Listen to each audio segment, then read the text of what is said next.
This is why spending $30,000 on renovations could cost you money instead of making you any money. That's right, folks. Imagine spending $30,000 renovating your property, only to get back $15,000 when you sell it. Yes, guys, congratulations. You just donated $15,000 to the next owner.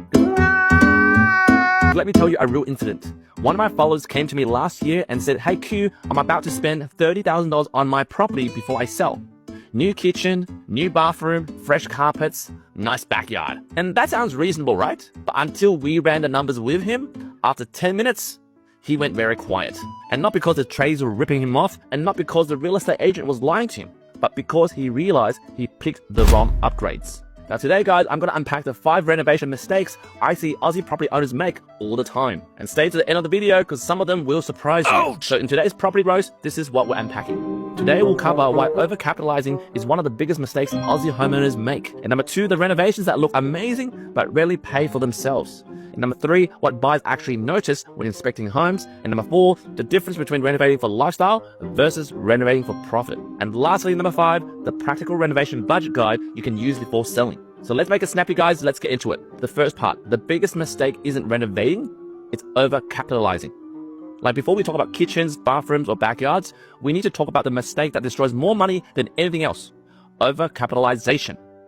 Yes, it sounds like a big word, but what it means is you spend more money improving a property than the market is willing to reward you for. Like think about it for a sec, right? You're bringing a Ferrari engine into a Honda Civic.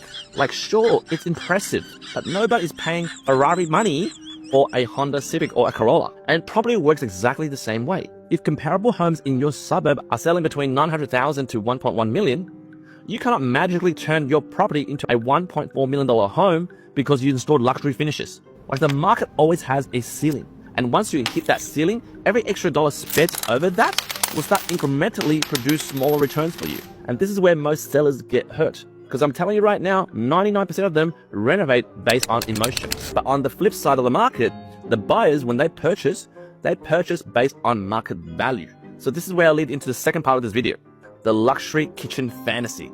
This is a killer for most property owners who are trying to sell their property. The kitchen is where I see the most money disappear. Like I speak to a lot of clients in the last 15 years, and most of the sellers I speak to when they're telling me, "Hey Q, it's time to sell my property and I need to release some cash out from here and there, up to sometimes $100,000. And they convince themselves, if I build a dream kitchen, buyers will pay dream prices. But unfortunately, buyers don't think like that. Research from the Australian Renovation and Property Studies consistently shows that kitchen renovations can add value, but returns often diminish sharply once the spending becomes excessive. And sometimes, guys, a mid-range kitchen renovation frequently performs better than a luxury renovation because it aligns with buyers' expectations for that suburb. But yet regularly when clients send me photos and go, "Hey Q, look at the mad kitchen that I just installed." I see stuff like imported stone bench tops, premium European appliances, custom carpentry, and designer lighting packages. Suddenly they spend about $80,000 to $90,000 on the kitchen. And this is when they're trying to sell their property in a suburb where buyers are expecting maybe $15,000 to $20,000 on the kitchen itself. I mean, don't get me wrong, the photos look incredible, but in terms of bank valuation, didn't improve that much. Because let me tell you the truth, guys, as a broker that does valuations for people that have renovated their property, right? Just because you spent a ton of money on the kitchen itself or the bathroom, whatever you've improved in that property, the bank will apply their valuation on this property as comparable to the last 6 months sales history of comparable sales. And sometimes this reality will limit someone's borrowing capacity when trying to buy your property. For example, you're trying to sell it at a $200,000 more, right? If the bank valuation on your property is not $200,000 more, the person that's trying to buy your property and obviously get a home loan to get that property, the bank will value it $200,000 less, which means they have about $200,000 less in borrowing power to buy your property, which means the buyer practically can't buy your property because it's overcapitalized. That's why it's so important when people come to me and go, "Hey Q, I'm planning to sell my property and do blah, blah, blah, blah, blah." I say, hey, stop. Let's do a bank valuation right now to capture what this property is worth. And then maybe go through AI and ChatGPT or whatever, just to model, if you inputted this much work onto the property, how much realistic growth you'll get from the extra stuff that you're going to add into this property. And how does that fit into your expected selling price versus real data should be selling price. And if there's a big gap, mate, you need a slap in the face. So right now, let's go to part 3 of this video, the backyard money pit. Like Australians, like Aussies like us, we love entertainment. We love our barbecues, right? We love the outdoor living, and we love pretending we spend every weekend outside. Not myself, I'm a bloody introvert. I like to be indoors and recording videos like this, right? So what happens is many sellers spend enormous amounts of money building stuff like outdoor kitchens, luxury pergolas, extensive decking, fire pits, premium landscaping. And you know what the problem is? Most buyers don't pay dollar for dollar for outdoor upgrades. Especially if you have someone like myself who's an introvert, who doesn't like going outdoors, who's basically a bloody nerd that likes to be in front of my computer monitor every day. I don't give a crap how much money you spend outdoors, right? But then I hear you say, hey Q, not everyone's like you. I know. But not every buyer out there would appreciate the stuff that you've done in your backyard, because to be honest, the average punters out there, the average buyers, what they really want is usable space, low maintenance, and good presentation. They don't necessarily need your, $90,000 plus outdoor resort, right? Like in my experience helping clients buy property with their buyer's agents and then our independent financial advisor, I rarely hear people in terms of the buyer side, them saying, oh, I'm so happy to pay another $80,000 because of that outdoor kitchen. But what they usually say is, oh, I like that backyard, but it's not a deal breaker, right? So what I'm trying to say is luxury doesn't always pay, which now leads me to the fourth part of this video, the bathroom trap. Like bathrooms are another emotional purchase for homeowners, right? Like what they do is they imagine buyers walking into their bathroom and being blown away by the floor to ceiling marbles, rainfall showers, heated flooring, luxury fittings, because the reality is buyers mostly care only for if the bathroom looks modern, it's clean, and it's easy to maintain. But according to Australian renovation research, it consistently shows bathrooms can add value, but like kitchens, the returns decline rapidly once spending exceeds market expectations. So if your current bathroom looks tired and outdated, yes, renovate it.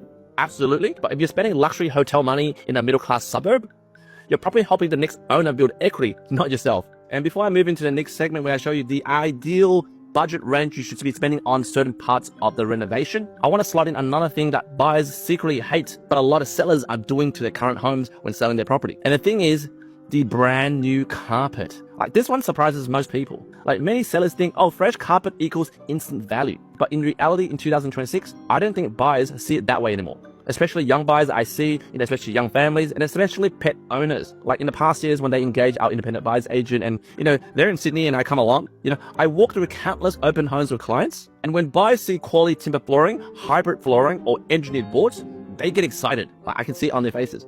But when buyers see wall-to-wall carpet, many, I'm telling you, immediately start calculating replacement costs. They think to themselves, how long before this carpet stains? How often do I need to clean this?